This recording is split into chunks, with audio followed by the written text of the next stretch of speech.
Hello and welcome to Money Tips. Great to see you again on this Friday.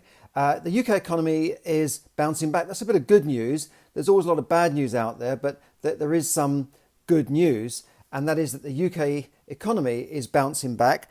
However, there is a little bit of tinge of bad news in there as well, that in a lot of parts of the country, the number of shops closing continues to rise. Now, on to the good news first. The economy is expected to grow faster than expected this year as it recovers from the lockdown and all the rest of that. And that's according to the International Monetary Fund, or IMF. Now, it's upgraded its forecasts for many of the leading economies of the world, including Britain, but says that that there's a two-tier structure developing where the developing countries are weakening and they haven't recovered so fast as the developed countries. So the UK is expected to grow at 7%, which is amazing. You know, for a country like Britain to grow at 7%, you'd expect 2-3%, that sort of thing. You expect developing economies to grow by 7% in a year. But that comes on the back of that there was a sharp contraction. We had the biggest contraction last year. It was nearly 10% fall in the economy last year. So I suppose the 7%, when you take it in line with what the drop was last year, 10%, to get 7% this year, we're still down over, say, a 2-year period. However, out of the G7 countries, we have the highest predicted growth along with the US. And so that's a bit of good news. And I was in town this week in central London, and I noticed that there were, everything was buzzing again. I went into a few cafes, they were full. The restaurants looked like they were full mid-afternoon. And I looked at the tour buses outside Green Park Station. This is right by Piccadilly, by the Ritz Hotel, where Green Park, then you can walk down into Buckingham Palace. And it was buzzing with people. There were 3 tour buses there, all full. There were people queuing up to get on them.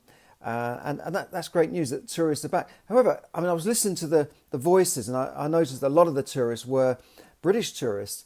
And you can hear, if you're in Britain, you can hear an accent. You can say, well, this person's from Yorkshire, this is from Manchester, this person's from Norfolk, I'm sorry about that, or this person's from Liverpool, or this one's from Scotland, or that.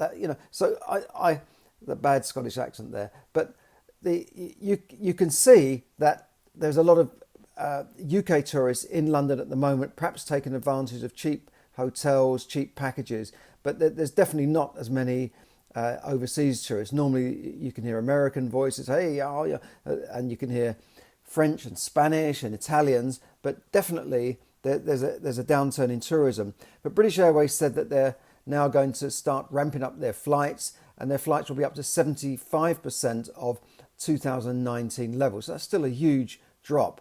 And I don't know how the airlines and the airports have survived this, but somehow they're coming back, and hopefully travel will start again. But the summer, there's been a bit of a dampener put on foreign travel this summer. So I think the tourism industry has suffered a lot.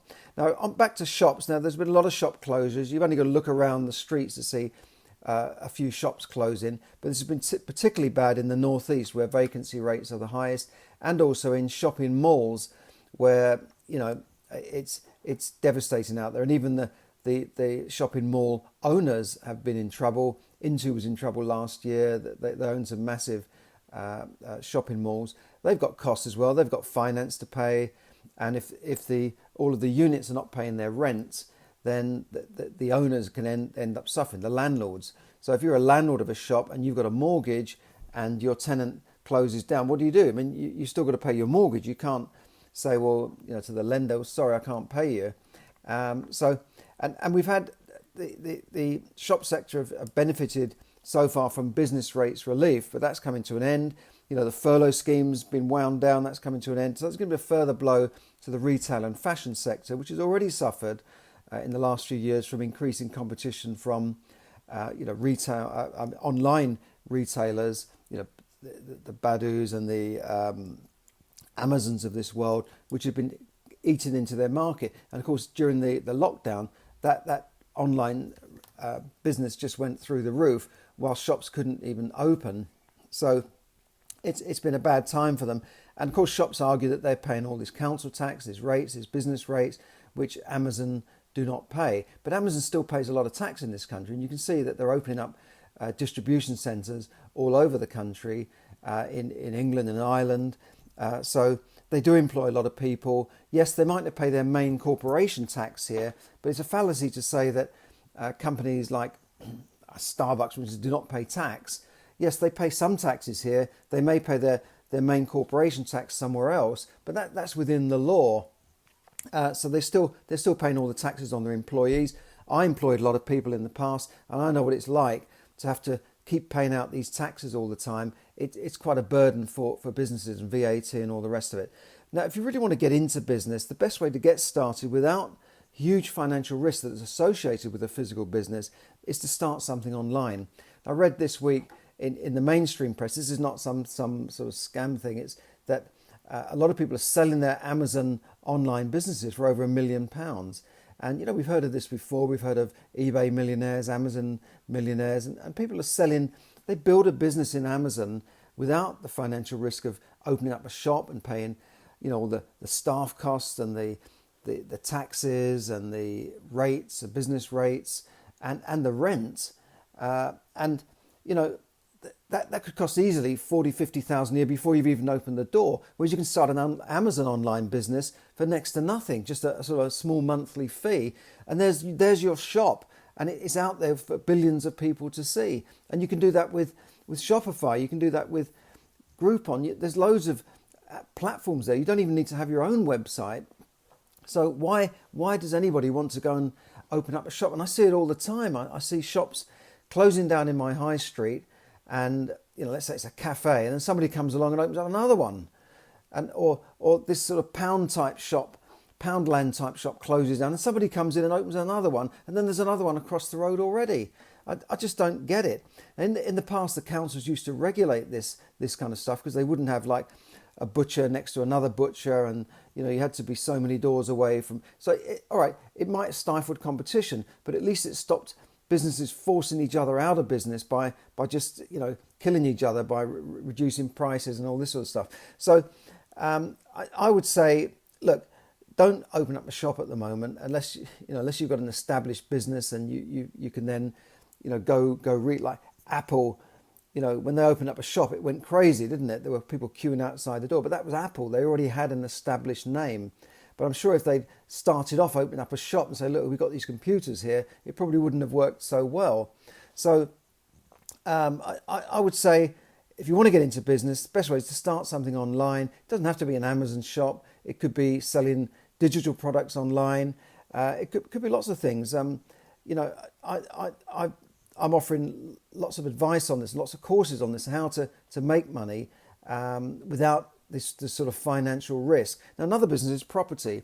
I've done very well from property over the years, and the fallacy is that people believe you need a lot of money to get into property, but you don't. There are lots of ways you can get into property without having your own money and without using your own money. You can use other people's money. There are lots of strategies, and in fact, there's a Property Revolution Summit coming up where you can learn for free.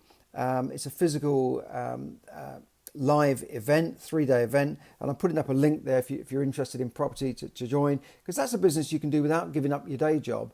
Running a shop means you're there full time, 7 days a week, but there are lots of businesses you can do part time. You can have a little side hustle, and that can be property related. It could be property management. It doesn't have to be buying a property. If you want to buy a property, there's lots of capital out there waiting to find good deals. And this Property Revolution, the guys there will teach you how to get into property without risking your own money or without using your own money if you haven't even got any money. So just be careful and beware of those scams out there. There's a lot of get-rich-quick schemes out there. And in fact, I was reading about a 70-year-old man that got caught up in a scam involving crypto and trading cryptocurrencies, and he lost his life savings. He's been hospitalised. He's so ill over it. So just be careful about anything that offers you some sort of get-rich-quick, because there isn't really a get-rich-quick. It takes work, it takes effort, but if you put in the effort, if you put in the work in the right kind of business, then you can become financially free. So I'm putting up a link to my own training, Become Financially Free. It's not get rich. It's a way of becoming financially free without working any harder, but it takes time. So thanks for listening. And as I said, there is some good news. The economy is bouncing back, but just be cautious about getting carried away with, say, opening up shops and physical business. Just be careful there. Have a little bit of caution there. So thanks for listening, and I hope you all have a great weekend ahead. And if you're on holiday, enjoy the holidays. Thanks for listening, and I'll speak to you soon. And thanks for everyone who tuned in. Hi to Ronnie there, out there in Denmark, I believe. Yeah, great to see you. Always appreciate your comments, and great to see everybody here on Facebook Live. I do appreciate your comments and your likes, and please do share it with me. Share my content. That'd be great to see. So I will speak to you again soon, and thanks for tuning in. Bye for now.